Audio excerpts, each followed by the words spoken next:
Radio Claret América presenta Sediento de ti, la palabra, fuente de vida, con el sacerdote misionero claretiano Tony Díaz. Reflexiones diarias del Evangelio. Aquí iniciamos.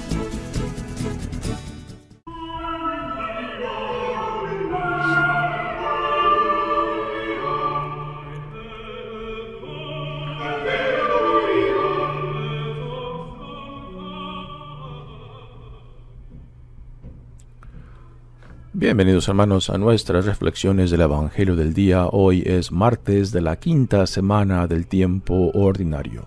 Martes de la quinta semana del tiempo ordinario.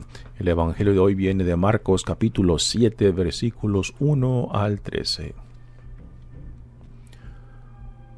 En aquel tiempo se acercaron a Jesús los fariseos y algunos escribas venidos de Jerusalén. Viendo que algunos de los discípulos de Jesús comían con las manos impuras, es decir, sin habérselas lavado, los fariseos y los escribas le preguntaron: ¿por qué tus discípulos comen con manos impuras y no siguen la tradición de nuestros mayores? Los fariseos y los judíos, en general, no comen ni sin lavarse antes las manos hasta el codo, siguiendo la tradición de sus mayores.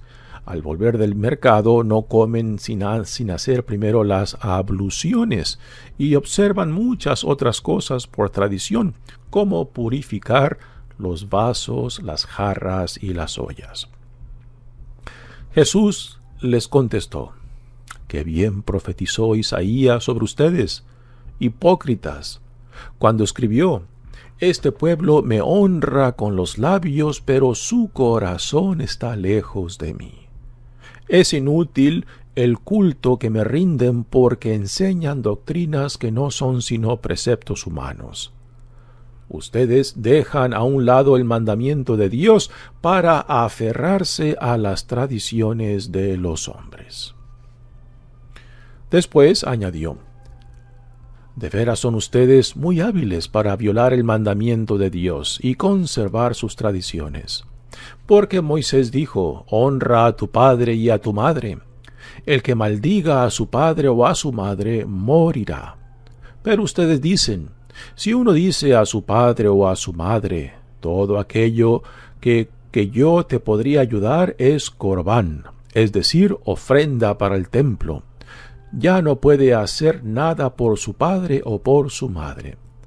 Así anulan la palabra de Dios con esa tradición que se han transmitido y hacen muchas cosas semejantes a esta». Palabra del Señor. Muy bien, damos comienzo a nuestra reflexión y aquí encontramos a Jesús nuevamente en conflicto con los fariseos y escribas. Nuevamente, los fariseos y escribas no eran de lo peor de la comunidad judía, todo lo contrario, era de lo mejorcito, ¿no?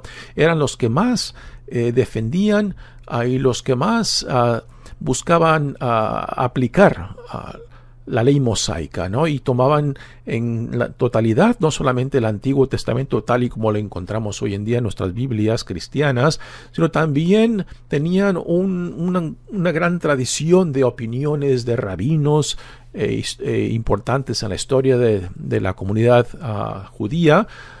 Y también otras prácticas. También los fariseos y escribas eran los que eran más rígidos y por encima de la ley mosaica también promovían otras prácticas, y es a esto a lo que Jesús hace referencia, ¿no? De que en su rigidez de práctica religiosa, pues a veces eran un poco extremos, ¿no? Y en el tiempo de Jesús, lo que Jesús criticaba mucho de ellos era el énfasis de que ponían en la práctica externa de su religiosidad y no necesariamente en la conversión, en la transformación del corazón. El corazón, que es el centro, la fuente de las intenciones y motivaciones que nos lleva a actuar, a decidir, a la relación tanto con Dios como con el prójimo, ¿no? Entonces, para Jesús lo que es importante es la transformación, es la conversión del corazón, que es la fuente de donde nacen nuestras acciones, intenciones y motivaciones. Y a esto va esta crítica de Jesús a los fariseos y escribas. Dice el Evangelio de hoy: en aquel tiempo se acercaron a Jesús los fariseos y algunos escribas venidos de Jerusalén. Este detalle de que son venidos de Jerusalén es muy importante porque Jerusalén era el ombligo, el centro del culto judío. Y también en Jerusalén es donde residía el Sanedrín, que era la autoridad suprema, la autoridad jurídica suprema de la comunidad judía, que no solamente esta autoridad se manifestaba en Jerusalén, sino también se extendía hacia todos los lugares donde habían comunidades judías en el mundo antiguo. Dice: viendo que algunos de los discípulos de Jesús comían con las manos impuras, es decir, sin habérselas lavado, los fariseos y los escribas preguntaron: ¿por qué tus discípulos comen con manos impuras y no siguen la tradición de nuestros mayores? Y aquí entre paréntesis, quizás el evangelista o alguien introdujo la explicación de esta pregunta de los fariseos y escribas, diciendo entre paréntesis: los fariseos y los judíos en general no comen sin lavarse ante las manos hasta el codo, siguiendo la tradición de sus mayores. Ahora, esto es una práctica religiosa que era común entre los judíos, digamos, más tradicionalistas o conservadores de aquellos tiempos, lo cual tiene un sentido muy práctico, ¿no? No solamente de higiene, sino también de separar el mundo de fuera al mundo dentro del hogar, ¿no? Lo cual, esto, repito, tiene un sentido muy práctico, ¿no? Porque cuando uno no tiene esta concientización del mundo de fuera, el mundo interno de la casa, pues entonces fácilmente introduce no solamente polvo, sino también suciedad, ¿no? Por eso, aún hoy en día, los judíos como también los musulmanes tienen esta práctica de que antes de entrar a un templo, al templo o a una sinagoga, pues hacen este lavado de manos, ¿no?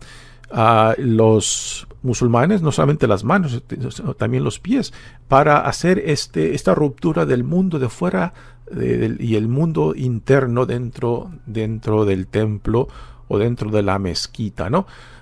También esto nos lleva a una concientización, ¿no? De no introducir al mundo sagrado tanto de la casa como del templo, del mundo de fuera, ¿no? Entonces se hace una ruptura, se crea un espacio en lo cual lo de fuera se queda fuera y lo de dentro, que es el lugar sagrado, ¿no? Por ejemplo, el de quitarse los zapatos, ¿no? No solamente es algo práctico para no introducir el polvo y suciedad de fuera adentro, sino también para quitarse los zapatos. Nos dice que el hogar o la sinagoga o el templo es un lugar sagrado. Por tanto, se crea esta ruptura, esta división del mundo de fuera y del mundo interno, ¿no? Así que tiene prácticas muy... Estas prácticas tienen mucho sentido, sentido común, sentido práctico y también como sentido religioso, ¿no?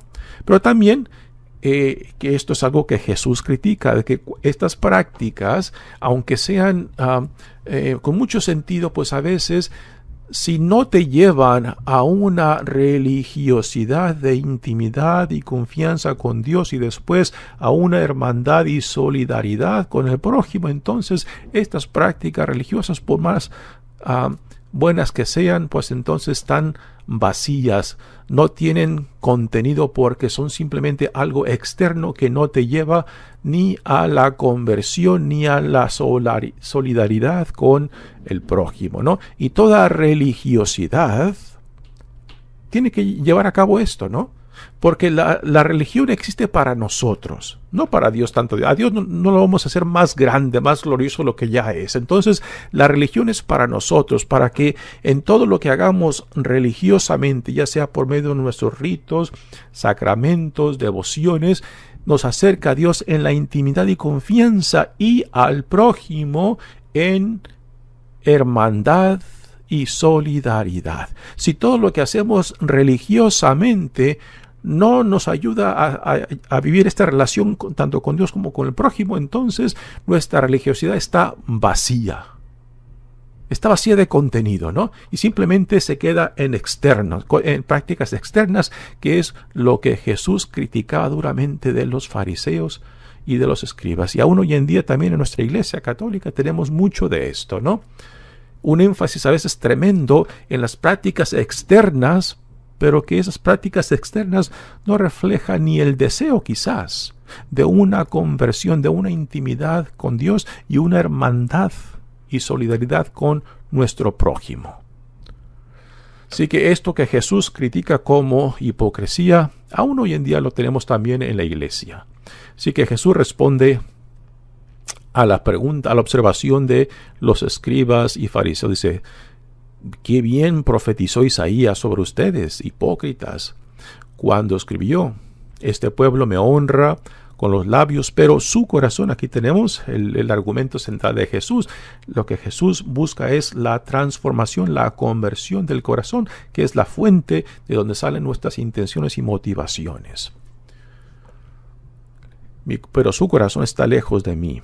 Es inútil el culto que rinden. O sea, es inútil que sus prácticas religiosas, por más buenas que sean, porque enseñan doctrinas que no son sino preceptos humanos. Ustedes dejan a un lado el mandamiento de Dios para aferrarse a las tradiciones de los hombres. O sea, le dan mucha importancia a lo que es secundario y se olvidan de lo que es de importancia: la relación de intimidad y confianza con Dios y nuestra relación de hermandad y solidaridad con el prójimo. Lo que Jesús define como amor a Dios y amor al prójimo como a uno mismo, ¿no? Y después aquí Jesús da un ejemplo concreto de lo que él está diciendo, cuando dice: después añadió: de veras son ustedes muy hábiles para violar el mandamiento de Dios y conservar su tradición. Y da un ejemplo de el juramento de Corbán, donde uno decide que ya sea su patrimonio, sus posesiones, estén reservadas para el templo, o sea, para Dios, y que por tanto cuando una persona hace este juramento de Corbán, pues entonces ya no tiene ninguna obligación para sus padres, ¿no? Y esto es lo que Jesús critica. Si el cuarto mandamiento nos llama a honrar, o sea, a cuidar de nuestros padres, y si tú haces una promesa de decir: esto lo reservo para el templo, para la iglesia o para Dios, entonces yo ya me limpio las manos, no tengo ninguna obligación a mis padres, ¿no? Y esto es lo que Jesús critica, cuando el mandamiento de honrar a tus padres está por encima de tus devociones personales, aún esta del Corbán. Dice: el que maldiga a su padre o su madre morirá, dice el mandamiento. Pero ustedes dicen: si uno dice a su padre o a su madre: todo aquello con que yo te podría ayudar es Corbán, o sea, lo he designado para el templo o para Dios. Y Jesús critica esto, ¿no? Porque primero está el mandamiento de Dios hacia los padres, hacia honrar a nuestros padres, y en vez de tu devoción personal, ¿no? Y con esto de que todo aquello que yo tengo que yo podría ayudarte es Corbán, no significa de que esa persona que hace este juramento de Corbán, de que ya inmediatamente lo va a entregar al templo o se lo va a ofrecer a Dios, ¿no? Dice: no, simplemente lo tengo ya reservado. ¿Cuándo lo dará? O que si lo dará, ya es otra cosa, ¿no? Pero aquí Jesús está criticando, ¿no? Es la intencionalidad de la persona que hace este juramento para después limpiarse las manos y lavarse las manos y decir: yo ya no tengo ninguna obligación con mis padres, ¿no? Cuando el mandamiento es claro en torno a nuestros padres. Si ya no pueden hacer nada por su padre o por su madre, así anulan la palabra de Dios con esta tradición que han transmitido y hacen muchas otras cosas semejantes a esta, ¿no? Así que Jesús está dejando en claro la hipocresía, como a veces ciertas prácticas religiosas y a veces a veces también dentro de la iglesia ciertos líderes por el interés económico, el interés del poder, el interés de sus propios intereses o gustos, pues a veces crean ciertas prácticas o distorsionan los mandamientos o la religiosidad para adquirir lo que buscan y no necesariamente para hacer la voluntad o para ayudar a otros a vivir la voluntad de Dios, ¿no? Así que es a esto a lo que Jesús está haciendo, está desenmascarando de los fariseos y escribas. Pero nosotros que leemos este evangelio también nos desenmascara también fácilmente Jesús, dejando en claro de que central para nuestra fe y religión es el amor a Dios, que por necesidad nos tiene que llevar al amor al prójimo. Si esto no es el centro de nuestras vidas, toda nuestra religiosidad está vacía. Mi nombre es Padre Tony Díaz, misionero claretiano. Que Dios los bendiga. Radio Claret América presentó Sediento de ti, la palabra. Fuente de vida. Sus comentarios son importantes. Contáctenos en radioclaretamerica@gmail.com.